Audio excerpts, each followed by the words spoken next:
Enyugonaka Yesuse, enyugonaka Yesuse, lavangu bekanakaze, lavangu bekanakaze. Kanji ichire makako, kanji ichire makako, kanji ichire makako. Yomu ansindagadu, yomu ansindagadu, ulvatu yapako, ulvatu yapako. Tole. Nagaan abbaa, nagaan ilmaa, nagaan hafuura qulqulluu sadan waaqa tokkichaa bakkaa fi kallattii iddoo qixa isin jirtan hunduma keessatti isiniidhaaf haa baay'atu. Hordoftoota Qiddistii YouTube jedhu jalatti kan argamtan akkasuma maatiiwwan koo haaraa dhuftan nooraa hanaa dhufuu isiniin jedhee jira. Akkasumallee yaa Oromoo koo subscribe, like naaf godhaa isiniin jechuun jaaladha.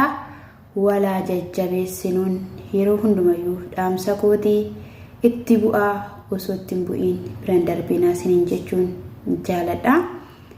Guyyaa har'aammoo jechuudha wantoota miidiyaa kanarratti argaman keessaa abbaa manaa fi haadha manaa warra ta'an tokko irratti dubbachuu barbaada jechuudha. Wanti nuti hojjennu hundumti isaayyuu dhalootaadhaa fi maal ta'a karaa ta'a. Dhaloonni yeroo tokko tokko akka mul'ataatti akka abdiitti itti fayyadama jechuudha. Dhugaa dubbachuuf baay'ee na dhibe jechuudha kanaani. Inni kunis maalidha? Suurri isaan ka'anii poostii godhan wanta bareedaan turre. Inni haadha koos ta'uu dandeessi, obboleetti koos ta'uu dandeessi, hin beeku garuu jechuudha. Inni ati garaa keetti baattee jirtu kennaa Waaqayyoo lafa kanarratti sii kennedha. Kadhachuufii qabda malee kennaa Waaqayyo siif kenne sanaan akkatti miti kanatti suuratti hin kaatu. Yoo baru dhalli koo arguu qabaa yoo jetteetta ta'e seerumaan kaatee yoo keessi maal qaba? Garaa keessa lama walitti rirreettanii suura kaatanii kan poostii nu gootan nuti maal akka irraa barannuufi dhaloonni xixiqqoo maal akka irraa barataniidhaaf namni mee wanta tokko mee gaafa hojjennu wanta namni nurraa baratu ta'uu qaba. Moo akkuma sintaalan kanatti dhaloonni akka baratee akka itti fufuudhaaf dhugaa Waaqaa waan hundumayyuu kan ofitti fide nu'idha. Abaarsa akka nu ofitti fide nu'i akka Waaqayyo nuun jedhetti akka duudhaa ganamaa dagannee qullaa kan dhaabate nu'i kan Waaqa ofitti dheekkamsiise nu'i keessumaa immoo jechuudha. Maaloo dhugaa dubartoonni garaatti baattan Waaqayyoodhaan safeeffadhaa. Waaqayyoodhaan safeeffadhaa. Waaqayyoo sitti dheekkamuu danda'a. Gurra nagaa, ija nagaa, sammuu nagaa, harka nagaa, miila nagaa naa kenni. Yaa Waaqayyoo jettee kadhachuu qabda malee akkanattidhaan miidiyaa irratti baasuu hin qabdu turte. Akkattiin suura ka'uus hin qabdu turte. Abbaanis immoo akkattiin miti suura ka'uu kan qabdu turte. Dhugaa Waaqayyoo maal arginaa Rabbi maani Rabbiidhaan hin beeku dhugaa bara keenya kana keessa wanta ta'aa jiru. Baramee miti mee kan gidiraa nutti fidaa jiru, baramee miti kan rakkina nutti fidaa jiru, baramee miti kan beela kan du'a nutti fidaa jiru yaa sabaa dhugaa nu hidhame hojii keenya hidhame hojiin keenya Waaqayyoon duratti madaalli hin qabu, hojiin keenya Waaqayyoon duratti bareedina hin qabu. Keessumaa immoo kan dhaloota karaa raggataa jiru jechuudha. Iddoo tokko tokkotti dhugaan sin hin jedhe nu warra shaamarraniiti jechuudha. Nu warra shaamarranii arma keenya qullaa baasnee mul'ifne, handhuura keenya qullaa baasnee mul'ifne, faashina jennee waan dhalli namaatti itti fayyadamne.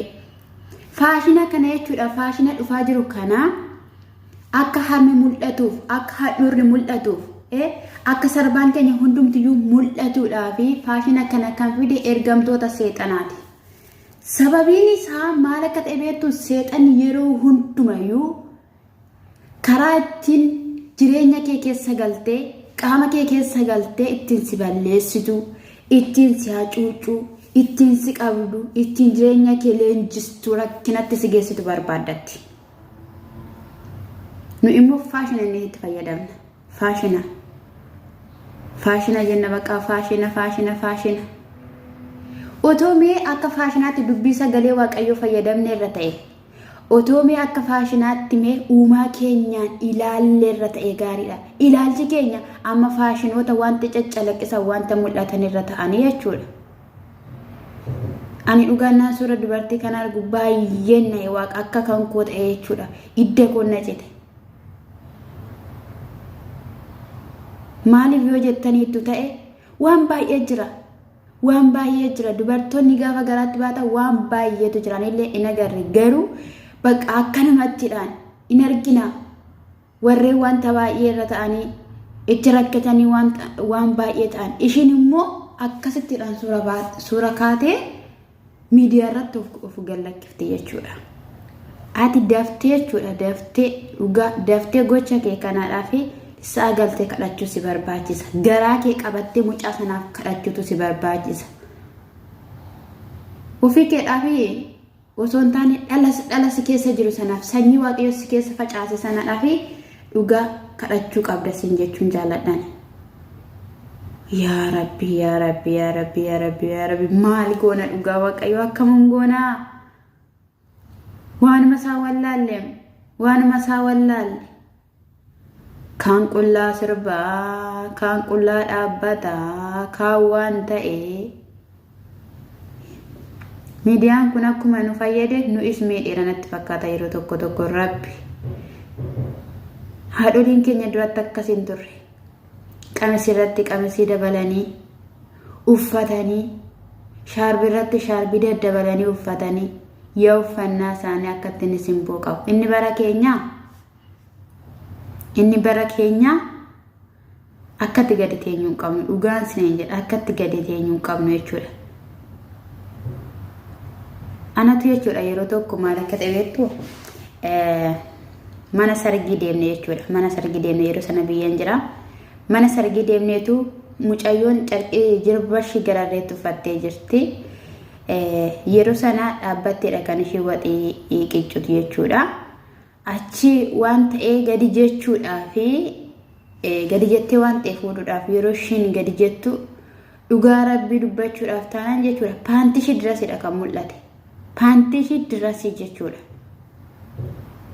Guyyaa gaafa sanaa iddoo sana dhaabbattee hojjechuu waan hin dandeenyeef mucayyoo biraadha jechuudha kan carqii mana isaanii keessaa kenneef.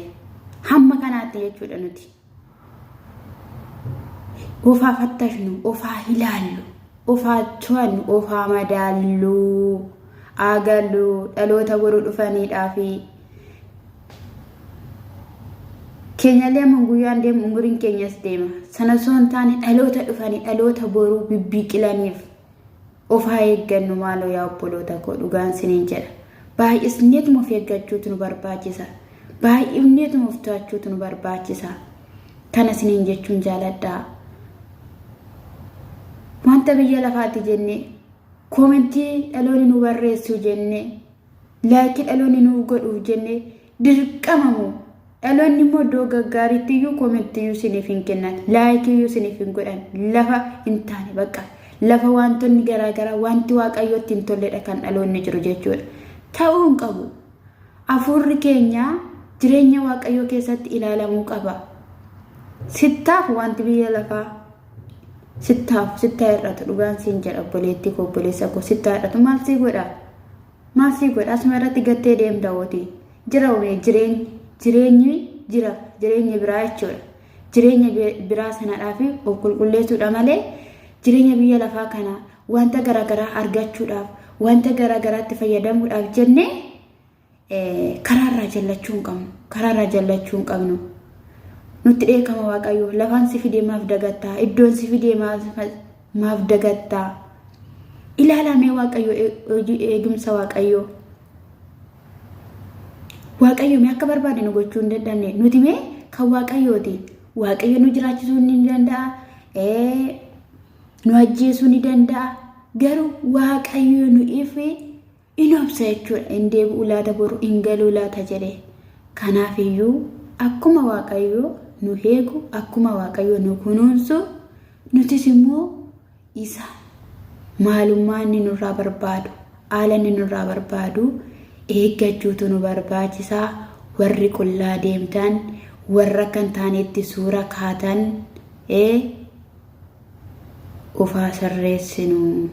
ofaa sirreessinu nuttaafu koomentiini nuttaafu wantoonni garaagaraa bakka wantoonni xuraawwataa biyya lafaa nuttaafu akkuma kaleessaa safuu hin gatiinaa duudhaa hin gatiinaa henna namni waan hin taane kun intala hebeluu ta'e yeroo namaan jedhu namatti hin tolu ilma hebeluu isa safuu beeku intala hebeluu ishee safuu beektu yeroo namaan jedhudha namatti tola malee isiniin jechuun jaaladha gooftaan sinaa heebbisu warri immoo bareedduu koo warra akkasitti dhaabbatanii qullaa dhaabbatanii mar'inaa isaanii mul'atanii bareedduu koo sanyii koo qebexxessee koo warri jettanii jajjabeessitanii deebi'i galii akkatti miti suurri kan ka'u safuu hin gatiin duudhaa hin gatiin jedhaati buleetti keessan obboleessa keessan gorfadhaa deeffadhaa anaanis na gorfadhaa na deeffadhaa iddoon balleessetti isiniin jechuun jaaladha dogoggora yoon qabaadhe dhiifama isiniin jecha lammiiwwan koo